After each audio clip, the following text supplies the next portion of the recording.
नमस्कार, आदाब, सत श्री अकाल समस्त जम्मू वासियों को। मैं इस वक्त जम्मू का मशहूर चौक जिसको सिटी चौक बोलते हैं, अब इसको भारत माता चौक के नाम से पुकारा जाता है। ये जम्मू का बहुत ही एक प्रोमिनेंट चौक है जिसको सिटी चौक नाम से पुकारा जाता है। ये बिल्कुल मैं चौराहे में खड़ा हूँ सिटी चौक पे। ये इसका एक रास्ता सीधे जिसको प्राणी मंडी राजदिल रोड बोलते हैं, एक सीधा रास्ता जो सामने दिखाई दे रहा है वहीं पे जाता है। और ये दूसरा रास्ता इसका सिटी चौक से ये कणक मंडी बाज़ार को जाता है। ये वाला सीधा कणक मंडी को जा रहा है, ये मैं अपने दर्शकों को साफ दिखा रहा हूँ। तो इसके साथ ही ये वाला इसको रघुनाथ बाज़ार, रघुनाथ बाज़ार का ये ड्यूटी लगी हुई है रघुनाथ बाज़ार की। ये रघुनाथ बाज़ार का ये रास्ता रघुनाथ बाज़ार को जाता है। तो ये वाला रास्ता सीधे जो सामने दिखाई दे रहा है, ये रास्ता शालामार चौक को जाता है। यहाँ पर शालामार, जिसको शालामार चौक अभी बोलते हैं, लेकिन पहले हमारे पुराने बुजुर्ग बोलते थे उसको घंटाघर चौक बोलते थे। यही रास्ता सीधे SMGS हॉस्पिटल को जाता है। और ये जो आम जहाँ के व्यापारी हैं उनका कहना है कि यहाँ पर मेन जो है व्यापार वो कपड़े का होता है, जिसमें रेडीमेड भी आ गए और दूसरा कपड़ा भी आ गया। और साथ में यहाँ पर सुबह सुबह एक मशहूर यहाँ पर देसी घी का हलवा यहाँ के लोगों के लिए एक मन पसंदीदा यहाँ पर मिलता है सुबह सुबह, देसी घी का हलवा। और इसके साथ ही बिल्कुल यहाँ पर एक बनवारी जो कुलचे वाले हैं बड़े मशहूर हैं, वो इसी एंट्री के अंदर ही हैं, सिटी चौक के अंदर ही।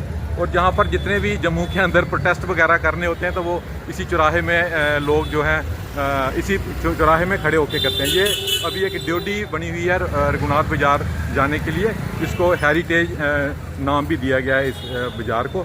तो हम जो इस बाज़ार की पूरी जानकारी लेने के लिए, जो बाज़ार के व्यापारी लोग हैं, ये इनकी दुकान है पीटरसन, हम इनसे पूरी जानकारी लेते हैं कि इस बाज़ार का क्या है विशेषता। सर, हमारे चैनल में आपका स्वागत है। हम आपसे ये जानना चाहेंगे कि ये सिटी चौक जिसको भारत माता चौक कहते हैं, इसकी क्या विशेषता है और इसका क्या पीछे इसकी हिस्ट्री रही है। देखिए जी, ये बहुत पुराना चौक है, जम्मू का बहुत पुराना बाज़ार है। एक रास्ता जाता है कनक मंडी को, एक जाता है सुपर बाज़ार को, एक जाता है रघुनाथ बाज़ार को, एक जाता है सिटी चौक। अब इसका नाम पड़ गया है भारत माता चौक। इन्होंने नाम ये चेंज किया है। इसकी खास विशेषता ये है कि यहाँ हर किस्म की चीज़ आपको मिलती है। रेडीमेड कपड़े, लेडीज सूट, जेंट्स कपड़े, मनारी की मार्केट, किराना का होलसेल, जहाँ हर किस्म का आपको रेट मिलेगा, सस्ते से सस्ता, बढ़िया से बढ़िया, जो किसी भी मार्केट में नहीं मिलता। इसीलिए कस्टमर जो है वो जहाँ पे पहले आना चाहता है, और कस्टमर यही चाहता है कि हम सिटी चौक में आएँ और इस बाज़ार से कुछ ना कुछ खरीद के लेके जाएं। सर, मेरा एक सवाल आपसे और रहेगा। हमने जितने भी जम्मू की मार्केट्स कवर की है, तो हर व्यापारी का यही कहना है कि 3-4 साल से जब से जम्मू में सेक्टेट आना बंद हुए हैं या डायरेक्ट कटरा को ट्रेन चली गई है, उससे बाज़ार में काफ़ी उसका इम्पैक्ट पड़ा है, काफ़ी मंदी का काम है। उसके बारे में आप क्या कहेंगे सर? बिल्कुल आप सही बोल रहे हैं। जब से दरबार मूव हुआ है, कई दुकानदार तो बेचारे बंद करने के कगार में। दरबार मूव नहीं होना चाहिए था ताकि लोगों की रोजी रोटी चले। सरकार ने अपना रेवेन्यू देखा तो लोगों का बेड़ा गर्क हो गया। और जैसे जैसे ट्रेनें आगे जा रही हैं ना, जम्मू का पठानकोट जैसा हाल हो रहा है। मतलब कि जम्मू जो पठानकोट ही बन गया है। हमारी गवर्नमेंट जम्मू के बारे में कुछ नहीं सोचती है। पिछले दिनों उन्होंने कहा था कि यहाँ जी रेलवे का डिवीज़न आ रहा है, उसमें 10,000 मुलाजिम यहाँ आएगा। आज तक मैंने खाली सुना है, आज तक कोई नहीं आया। और टूरिज्म का कोई सिस्टम नहीं है यहाँ, ताकि लोग यहाँ रुकें। होटल वाले देखो, गाड़ियों वाले, आने वाले टाइम में ये टैक्सी वाले, बस वाले आपको बिल्कुल मेले दिखेंगे। इनके पास कोई काम नहीं होगा। होटल की हालत देखो, और टूरिज्म है ही नहीं है। हम गवर्नमेंट से मैं पहले भी कह चुका हूँ, यहाँ टूरिज्म बढ़ाओ ताकि जम्मू वाले भी खुशहाल हों। क्योंकि जम्मू में रुकने का कोई संबंध नहीं है। इधर है ही नहीं कोई ऐसी चीज़ जिसमें जम्मू वाले कोई टूरिज्म देखें, आके यहाँ रुके। होटलों का सबका खाना बना चले, लोग रेडियो वाले का, चाय वालों का, सबका चले।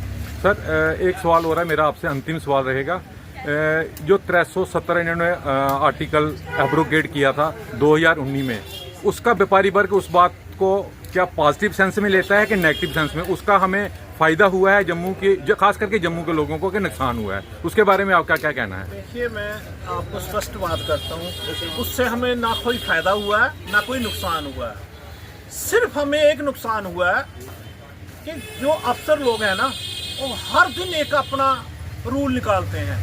वो जो देखते नहीं है, बाहर के अफसर हैं, इनको ये नहीं पता लगता कि इस रूल का क्या इफेक्ट है।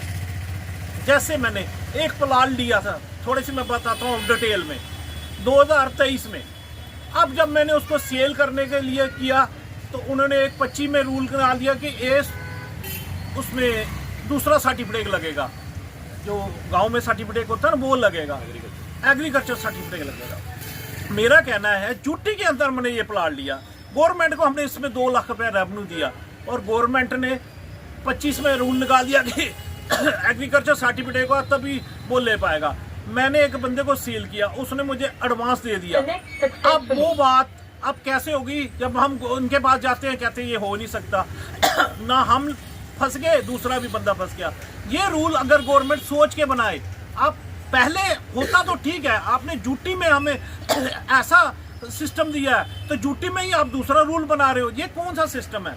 ऐसा सिस्टम डीसी साहब से मैं कहना चाहता हूँ, अगर आपने बनाना है इसको, आप देखिए पिछले रूल को देखिए, अगले रूल को देखिए। ड्यूटी में ही आप बेच रहे हो, ड्यूटी में ही आप लोगों का बेड़ा गर्क कर रहे हो। ये मत कीजिए। जब हम बार बार उधर चक्कर लगाते हैं रेवेन्यू डिपार्टमेंट, वो एक ही उसमें कहते हैं हमने जी डीसी के पास फाइलें बेची हैं। अरे आपने डीसी के पास फाइलें बेची हैं, हमारा क्या होगा? हमने इतनी मजबूरी से ये प्लाट लेते हैं, बड़े पैसे, बड़ी मुश्किल से आप आज के दौर में लोग पैसे खर्चते हैं, फिर बेचने की बात हो, लेने की बात हो, तो ये नए रूल बन जाते हैं। अगर ड्यूटी में ऐसा ही होगा तो लोग ड्यूटी के खिलाफ हो जाएंगे। जय हिंद। सर, हमारे साथ चैनल से बात करने के लिए और जम्मू के दर्शकों को, जम्मू की जनता को जानकारी देने के लिए हम आपका धन्यवाद करते हैं। धन्यवाद।